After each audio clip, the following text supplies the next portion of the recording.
I always explain to volunteers and kennel workers alike that one of the most positive things you can do for a dog is engagement training. So here's a puppy that was completely out of control inside the kennel that I took out, and you can see he's still pretty much out of control and wild here, but noticing that he has an amazing amount of food drive can build a great deal of engagement. You'll see that in this short video.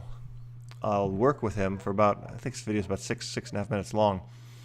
And without cutting away, I just want to show you how I go through this whole system of training, engaging, rewarding, and teaching. So you can see that the basic commands, sit, down, come, and stand as well. We'll touch on that here. So you see a little food between the legs. Dog goes to a down, immediately gets rewarded. Walk away, dog comes, we push him into a down. And what we're doing there is the dog goes into what's called a concertina down. So we put the food between the dog's front legs, and obviously the shoulders go down first. And then when we push the butt down, it gets rewarded for the completion of the down.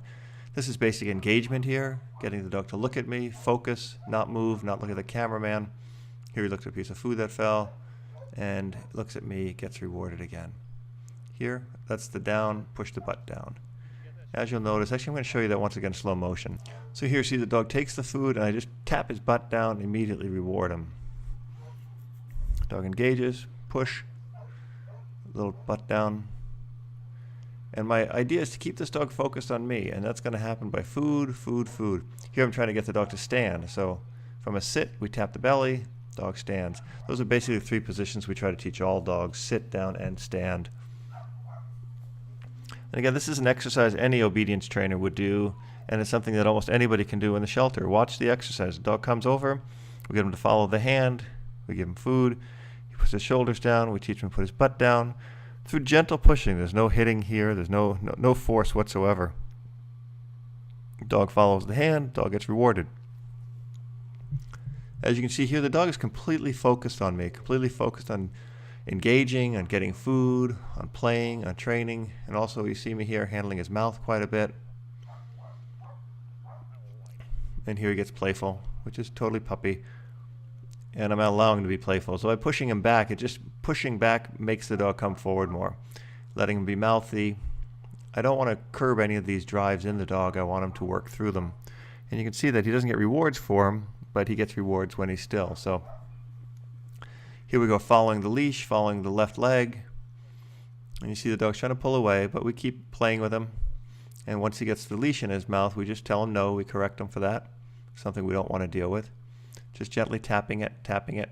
And when he lets go, which you will hear in a second, we reward immediately. Reward, reward, reward. And again, let's get him back, following the left leg. And this is a basic way that we teach a formal heel and obedience. Getting the dog back, and he follows the food. Now watch, as he follows the food, he'll now follow the left leg, which is very, very, very close to the food. Start to take left turns. Dog keeps focused on the food, therefore focused on the leg, and we're going to give him a break in 1 second there. I really can't imagine anything that's more fun than taking a puppy out of a kennel and doing all this training here. So I hope that you'll see the benefits in doing this. This is, like I said, 6.5 minutes worth of training. I think altogether this may have been 10 minutes I had the dog out.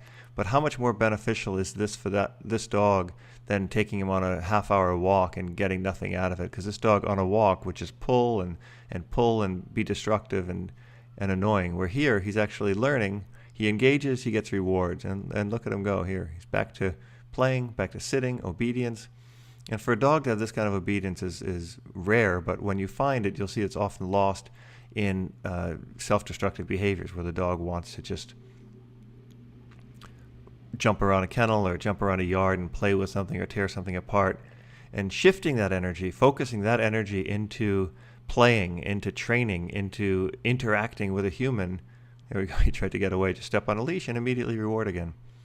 So shifting that energy into interaction with a person is just the best thing you can do for this dog. And I know this dog was adopted within a day or two of this. I think someone may have seen the video we did.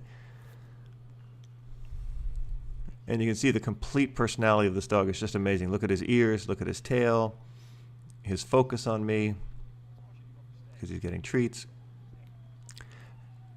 And I really think that this is the only way to train these dogs in the shelter, puppies especially, is just using all positive reward-based training, making this experience for him. This 10-minute experience outside of his kennel will last him all day. He'll be thinking about it the rest of the day and into the night. And if it can be repeated once a day, a dog like this would be perfectly trained when he got out of the kennel, out of the shelter. So just watch a few more minutes of this. And you see the dog's not jumping up on me anymore, but tends to stop. There's the recall command. I spoke too soon about jumping up on me. But you see he stops immediately. And here we go again. Perfect sit, perfect recall, or as we call it, a come command. Hup. And again, that's the behavior we try to ignore, because the more we engage the jumping up on us, the more the dog is going to interact with us on that. So when dogs jump up, we try to either move forward or ignore the behavior. But kneeing to the chest or yanking on them really does very little to curb the dog from doing it, because it is an engagement the dog is looking for.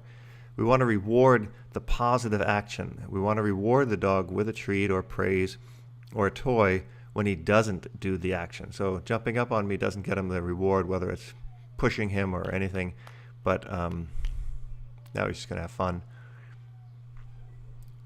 And there's one fun day of training at the shelter with one happy dog.